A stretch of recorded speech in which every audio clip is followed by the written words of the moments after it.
Welcome back to On the Move with Victor Shi. This is Victor Shi. It is Friday, June 16th, and I really didn't think I would say that this week because it has felt like such a long week. And there's so much to break down, whether it's how we talk about and cover the second and likely not the last indictment of Donald Trump, to the 2024 election and what it will take to send Joe Biden and Kamala Harris back to the White House. There is lots to discuss, and joining me momentarily will be Symone Sanders-Townsend, who is the host of the eponymous weekend show Symone on MSNBC every Saturday and Sunday. She most recently was the chief spokeswoman for Vice President Kamala Harris and has served as a top political operative on numerous presidential campaigns, including Joe Biden. So she will join me shortly. But before then, there's some news that I want to get into. First of all, some very fun and exciting news before we went live. As some of us may remember, Jim Trusty was once Donald Trump's lawyer in the Mar-a-Lago case. He resigned earlier this week from the Mar-a-Lago case, and then this morning he just withdrew from Trump's lawsuit against CNN because of, quote, irreconcilable differences with his client, of course, Donald Trump. And he's released this letter to the court, basically filing this motion to basically not be Donald Trump's lawyer anymore. And there's some pretty kind of spicy lines in there. He says, or I guess the lawyer says, Mr. Trusty's withdrawal is based upon irreconcilable differences between counsel and plaintiff, and counsel can no longer effectively and properly represent plaintiff. Mr. Trump's withdrawal at this time does not, or Trustee's withdrawal at this time does not adversely impact any parties to this matter. Oral argument on defendant's motion to dismiss has not been scheduled. Discovery has not begun, and there are no pending deadlines. So very interesting that, especially now this week, after, of course, Trump was arraigned, for the second time in his life, charged for the first time in federal charges, that he has resigned in this case against CNN. So we'll see what happens with this case. But it's, again, a lawyer's getting, I guess maybe finally finding out that what they're doing is probably wrong and affected by representing Donald Trump. But there's that great saying, MAGA, which isn't Make America Great Again, it's make attorneys get attorneys. So we'll see what happens with this case. But good news on that front, and glad that Jim Trusty is no longer representing Donald Trump, and hopefully he's found a little bit of light. There's some other really good news, and we'll talk about this more in the episode with Symone as we talk about President Biden and his accomplishments. But yesterday, I guess the day before, Dale Ho became the fourth Asian American person confirmed as a district judge for the Southern District of New York. This is someone with impeccable credentials. He was once the voting rights director for the ACLU. He is an avid civil rights attorney and civil rights defender. And if you haven't watched it yet, there is this great documentary about ACLU. I think it's called The Five, but it basically chronicles these five ACLU lawyers and their fight during the Trump administration to just protect and defend basic civil rights. And there was this one moment of Dale Ho, typing away, and he all of a sudden gets this Supreme Court decision, and it was just kind of a victory for him, but kind of for him reacting to that, you can just see how much he believes in what he does, and also how much he believes in just defending voting rights as kind of the bedrock of democracy. And so I think we are all very lucky to have Dale Ho become the fourth Asian American confirmed as a district judge for the Southern District of New York. And then also yesterday, I'm probably going to butcher this name, and sorry if I do, but Nasrat Chaudhary became the first Bangladeshi American and also the first Muslim American woman confirmed as a district judge for the District for the Eastern District of New York. And she also comes from the ACLU. She once represented or was the was the legal director for the ACLU. So that is really good news that we have Dale Ho and Nasrat Chaudhary both on the bench now. And here's a little fun fact about both of them. They follow actually in Ruth Bader Ginsburg's footsteps. Ruth Bader Ginsburg was the previous ACLU lawyer who advanced to the district court, and then of course she became a Supreme Court justice. Not saying that's what their path will be, but they are joined in good company. A bunch of ACLU lawyers going up to the district courts, and then of course becoming Supreme Court justice. They both are tremendous lawyers, just such dedicated public servants. And it was sad on one hand to see that the Senate didn't unanimously confirm them, but they are impeccable lawyers with great credentials, both just people who you want on the bench with unique experiences. Of course, they are diverse. And this also adds to President Biden's really strong and often overlooked record on the bench. I mean, he so far right now has confirmed 134 judicial nominees under President Biden. 66% of those are women. 67% of those people are color. That is far more than President Obama as well as President Trump at this point in their presidency, but it's not really getting that much coverage or that much news. And so that's part of why I want to highlight this. And hopefully we can all kind of take what's happening right now with these judicial nominees and really kind of make that an indication that President Biden and his legacy is going to extend far beyond whenever he leaves office, whether it's 2024, whether it's 2028. These are the type of things that will last for a lifetime, because Dale Ho, as well as Nasrat, they both are going to serve I guess, on those different benches for a lifetime. And so it's a really strong record for both President Biden, but also for these two people who are now going to be on the bench. And I think it's going to be a win for America. It's going to be a win for democracy, for anyone who cares about voting rights, for anyone who cares about civil rights. Just really an awesome perspective to have on the federal benches. And so thank you, President Biden, for doing this, but also thank you to Chuck Schumer also for pushing this through and really getting people through. And just don't forget, I think we have Symone. Hi, Symone. Greetings, Victor. So it's very hard to get out of the elevator today. You got out and you're here. It is good. How about you? I'm good. I do want to start by saying congrats. I know that school is over.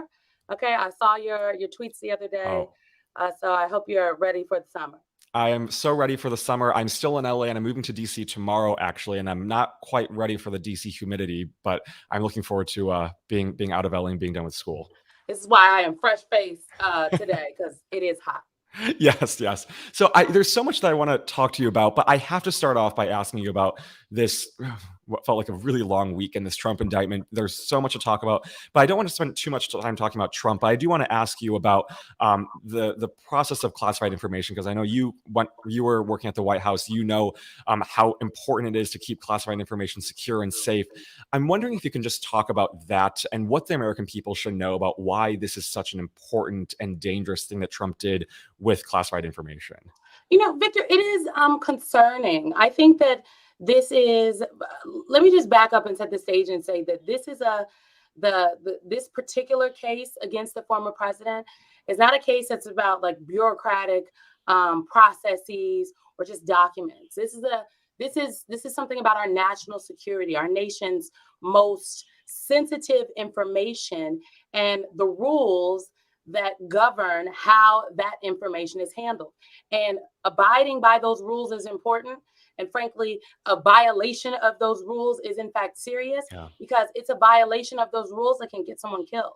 Sometimes the most sensitive the most sensitive thing about the information that that one has is how we as the United States obtained it. So that is why this is very serious. And I really want to set the stage. And I have a timeline that my team put together about the key pieces within this whole saga, if you will, as it relates to documents in the former president. And I tweeted it. I'm going to tweet it again today, and I'll post it on my Instagram. Awesome. So folks can go and check it out at Symone D. Sanders. But it is, This is very serious. Yeah. When I worked at the White House, I had a security clearance. I could see some of the most sensitive information if I needed to. And the example I like to give is when I left the White House, I have these beautiful photos behind me, right? Okay, so in the White House, we have these things called jumbos that hang in the West Wing. Mm-hmm. And they are photos of the president and vice president, where the president's office is on that side. All of the pictures on the walls in the hallways are of the president. And on the vice president's side, all of the photos are of the vice president. They switch them out. I used to travel with the vice president almost on every trip. So I happened to be in the background of a lot of the photos. Mm-hmm. And so we could get jumbos and put them in our office. I had a couple of jumbos in my office, and there was one particular photo from Air Force Two that I wanted to take with me. And I was told in no uncertain terms, could I do that? And I was like, why? And they said, this photo is the property of the federal government. And when the administration is over, whenever it ends, whether it's 4 years or 8 years, then we will release these pictures and people can take them if they want. Oh. But I said, well, what are they going to do if I take the photo? And everybody got like, and I was joking, but folks were like, if they would like the photo, they will get it back. So it is, if the federal government acted like that about a picture, right? Our nation's most sensitive information obviously, it's just at another level. When you Yeah. have classified information, depending on the level of classification or what kind of information it is and how it was received, you must view that information in a SCIF. A Hmm. secure compartmented information facility. Sometimes, if that could be the vice president or the president's office, Oval Office, those are considered SCIFs as long as there's no phones in there. That's a place where you can view sensitive information. But sometimes the information is so sensitive and so serious, and the conversation is so sensitive, you have to go down into the situation room, Yeah. right? When Hmm. the principals are traveling, if there's a time where they need to look at sensitive information that requires a secure location, that one is provided for them at the location in which they're traveling at. So the federal government goes to great lengths to protect sensitive, classified information, especially at the highest levels. Hmm. And the callousness through which the former president handled those documents, the sloppiness, as I would argue, and the arrogance is the reason that he is in the situation that he is in today. Yeah. Because had he had more care, we wouldn't have been here. I mean, if people haven't read the indictment yet, I urge them to read it. But if they can't read the indictment, just look at the photos and the pictures of these classified documents in the bathroom, out of all places. And it's just sickening to see this. And also the Republican response to that. I mean, we have Republicans basically coalescing around Trump right now and continuing to defend Trump's actions in this. And I'm wondering, just as someone in the media, how do you think the media and anchors and journalists should cover the Republican responses? What are the questions that you're going to be asking that journalists should be asking to Republicans kind of about this moment and why they keep defending Trump?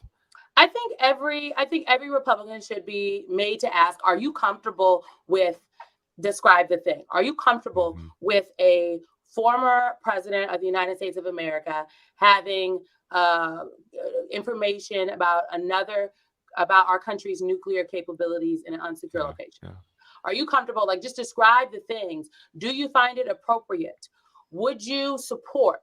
I think we have to be very specific in the questions that we are asking. And again, frame the questions in the way that underscore the serious nature of what has happened and what the country is about to undertake. I had Charlie Sykes on my show this past weekend.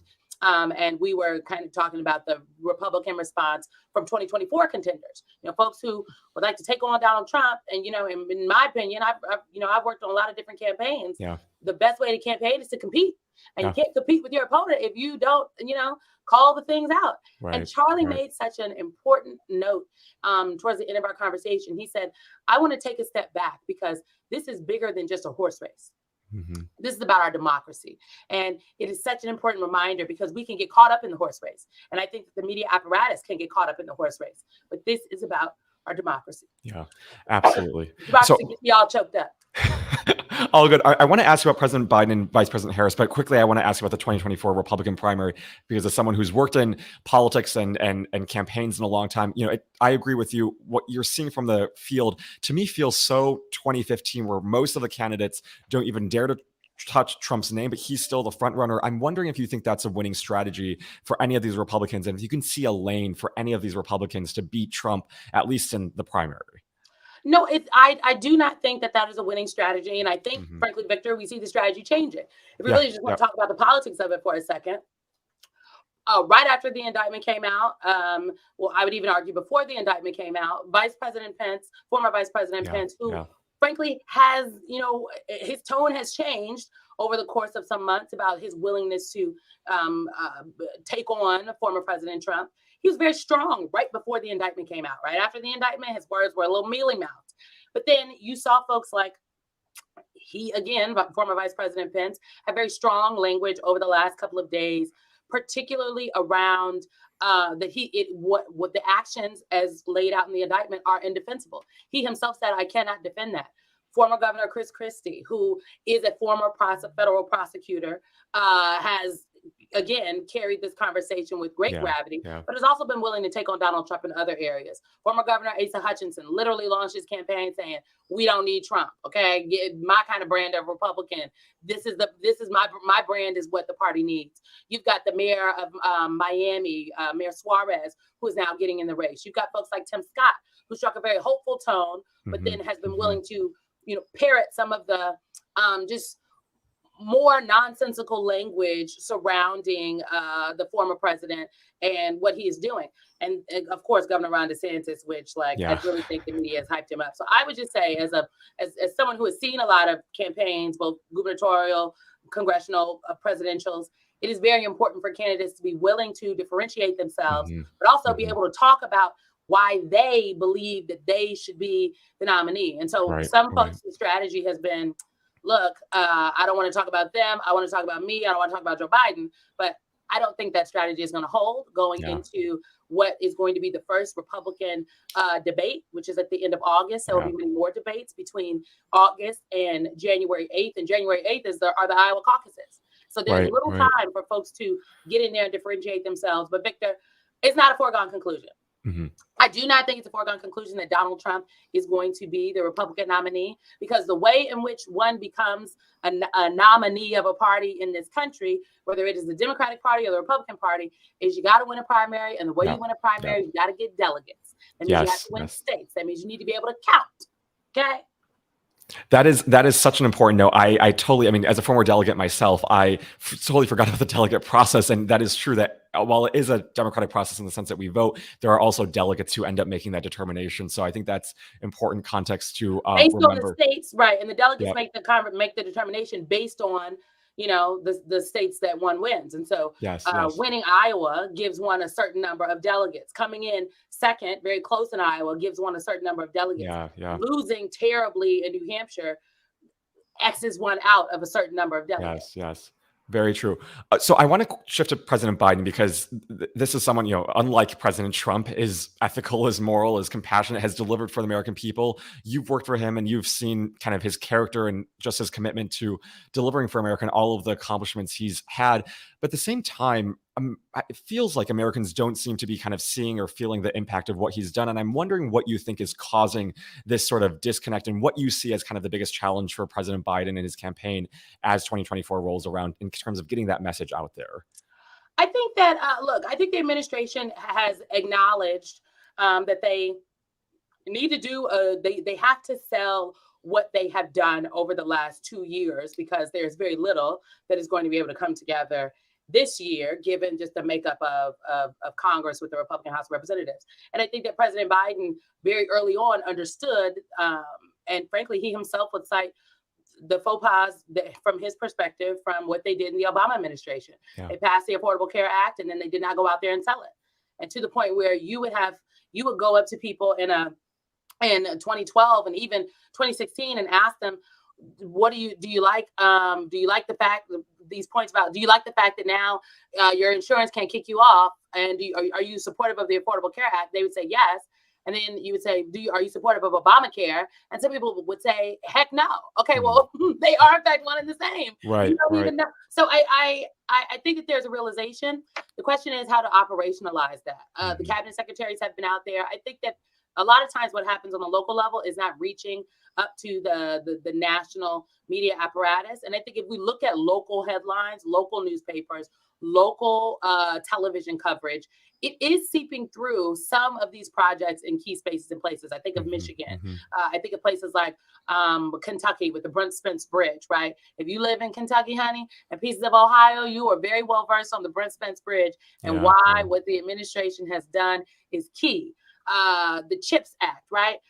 I just think that if I could issue a Monday morning quarterback or Friday morning quarterback, if you will, I would note that it would be a mistake for the Biden campaign to believe that they can do what Obama did in 2012 and be successful, because even the Obama campaign, struggled with keeping all of the pieces of their coalition together and having them come out at the same levels that they came out at in 2008. And President Biden is not Barack Obama, right? And his coalition was not the Obama coalition. It was a different coalition cobbled together that included much more, that included all of the pieces of the Democratic Party apparatus base, but also it included some moderate Republicans, okay, some actual Republicans who wanted to vote for Joe Biden because they didn't want to deal with what was happening on the Republican side of the aisle. It included a lot of independents. And I think that there are just so many things that the administration has done that key parts of the base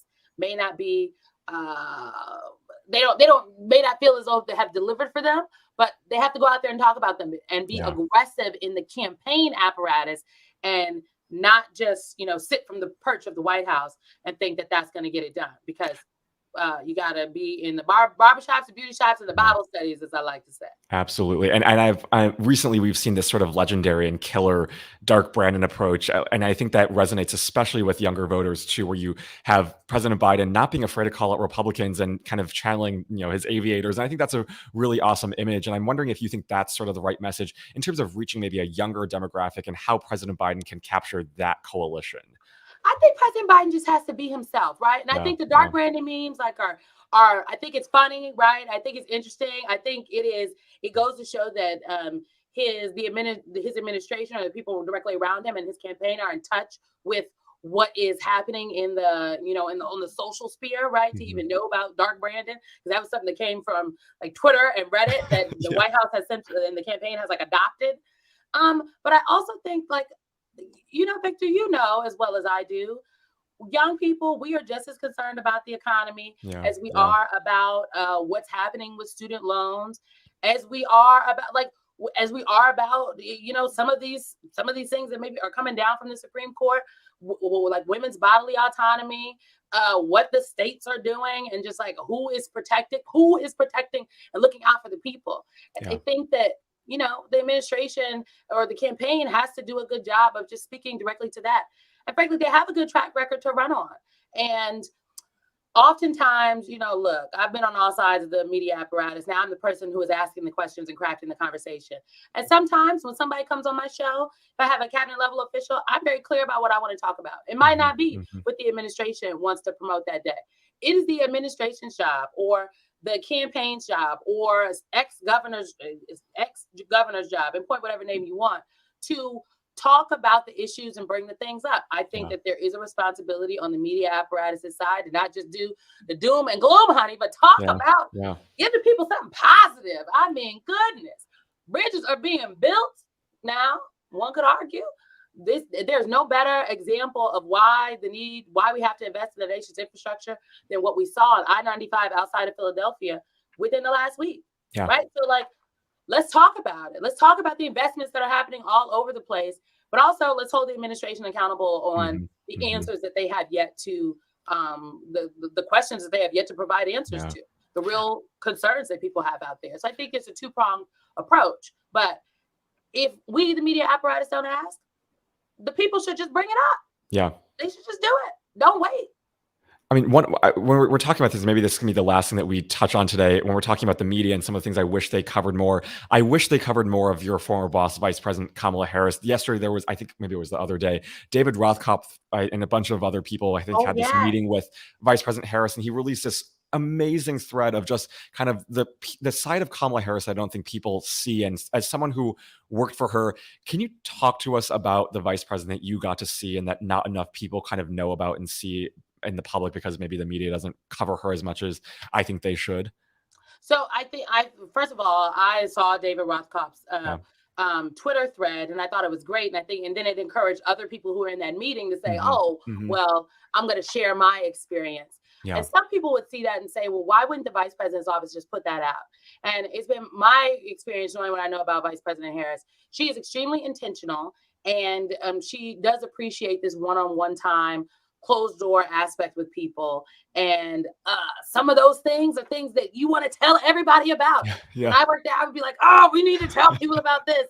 But sometimes you have to protect the privacy of the room so that people can speak freely and have an authentic and organic interaction, and then make it clear that if they'd like to share after the fact, they can.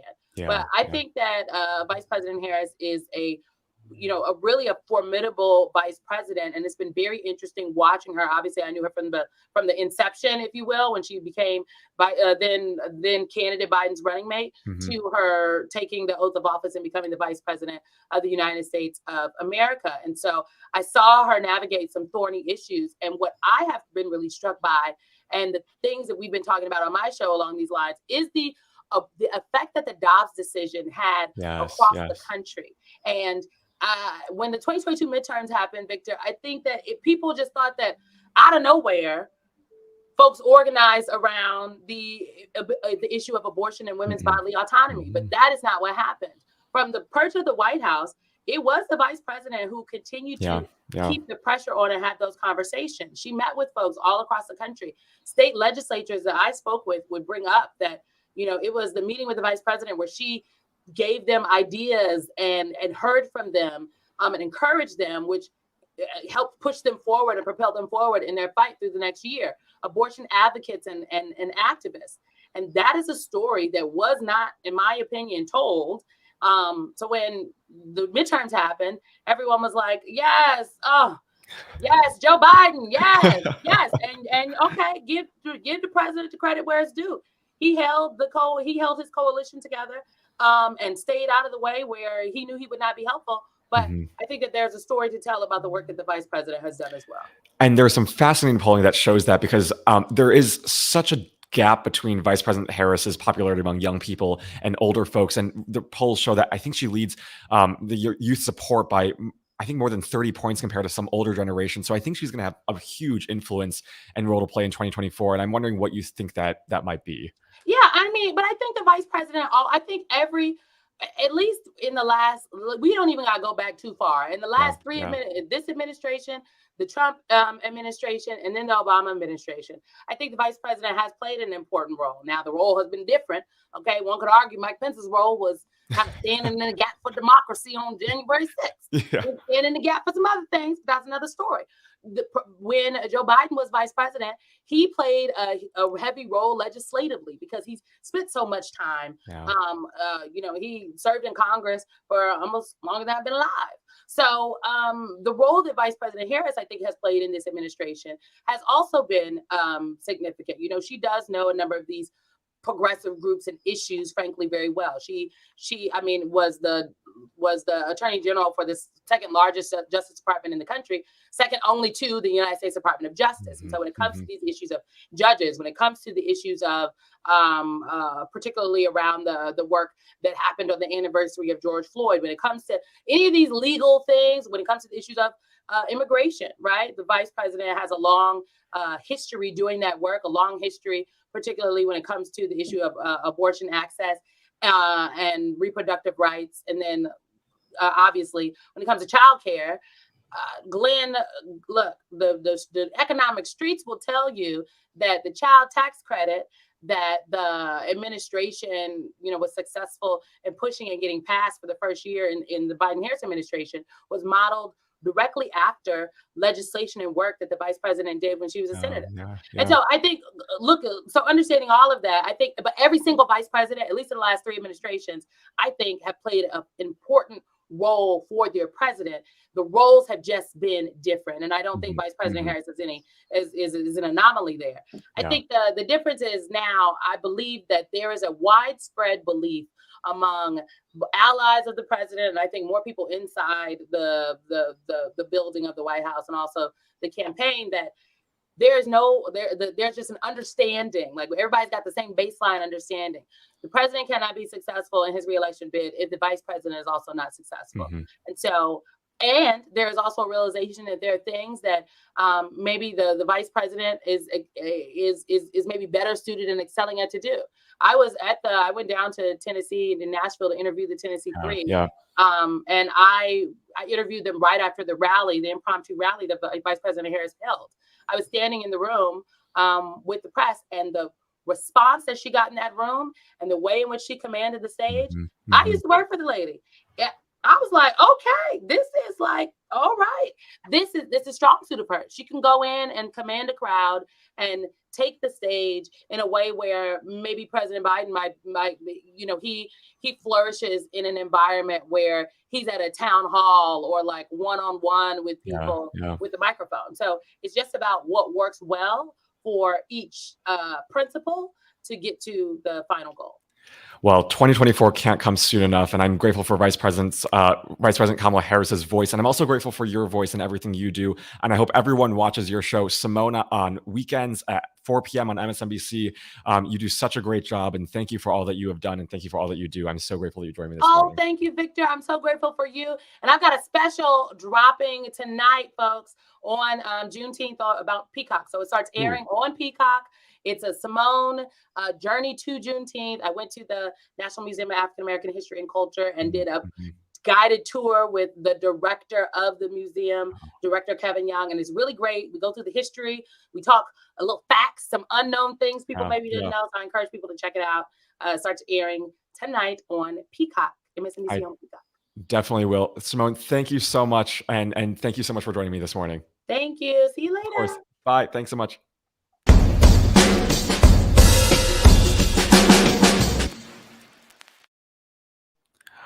Well, Symone is always on fire, and thank you, Symone, for joining me this morning. Again, hopefully everyone watches her special tonight, which starts on Peacock, and watches her show every weekend, Saturdays and Sundays at 4 p.m. Eastern on MSNBC. She does a great job and such an important perspective and voice to have in the media.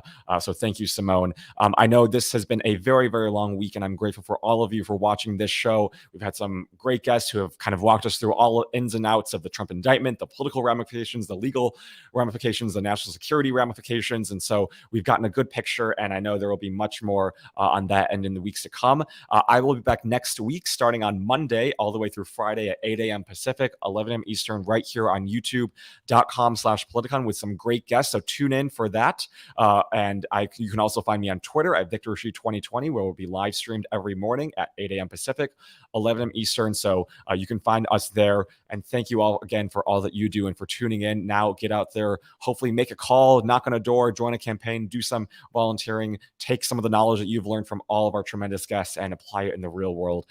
Thank you everyone for watching and listening. I'm grateful for you, and hopefully you have a great rest of your Friday and have a great rest of your weekend, and I will see you all next Monday.